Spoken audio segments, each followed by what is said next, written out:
యోహాను సువార్త 10వ అధ్యాయము. గొర్రెల దొడ్డిలో ద్వారమున ప్రవేశింపక వేరొక మార్గమున ఎక్కువాడు దొంగయు దోచుకునివాడునై ఉన్నాడు.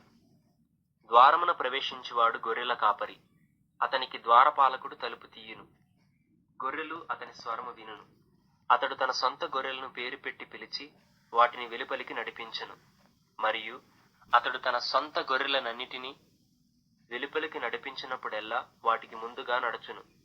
గొర్రెలు అతని స్వరం ఎరుగును గనుక అవి అతనిని వెంబడించును.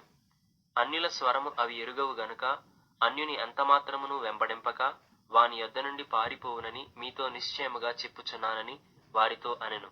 ఈ సాదృశ్యము యేసు వారితో చెప్పెను కాని ఆయన తమతో చెప్పిన సంగతులెట్టువో వారు గ్రహించుకొనలేదు. కాబట్టి యేసు మరలా వారితో ఇట్లనెను, గొర్రెలు పోవు ద్వారమును నేనే. నాకు ముందు వచ్చిన వారందరూ దొంగలను దోచుకుని వారినై ఉన్నారు. గొర్రెలు వారి స్వరము వినలేదు. నేనే ద్వారమును. నా ద్వారా ఎవడైనా లోపల ప్రవేశించిన ఎడల వాడు రక్షింపబడిన వాడై లోపలికి పోవుచు బయటికి వచ్చుచు మేత మేయుచు నుండును. దొంగ దొంగతనమును హత్యను నాశనమును చేయుటకు వచ్చును గాని మరి దేనికిని రాడు. గొర్రెలకు జీవము కలుగుటకును అది సమృద్ధిగా కలుగుటకును నేను వచ్చితినని మీతో నిశ్చయముగా చెప్పుచున్నాను. నేను గొర్రెలకు మంచి కాపరిని. మంచి కాపరి గొర్రెల కొరకు తన ప్రాణము పెట్టును.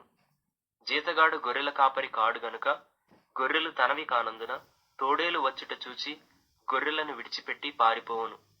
తోడేలు ఆ గొర్రెలను పట్టి చెదరగొట్టును. జీతగాడు జీతగాడే గనుక గొర్రెలను గురించి లక్ష్యము చేయక పారిపోవును.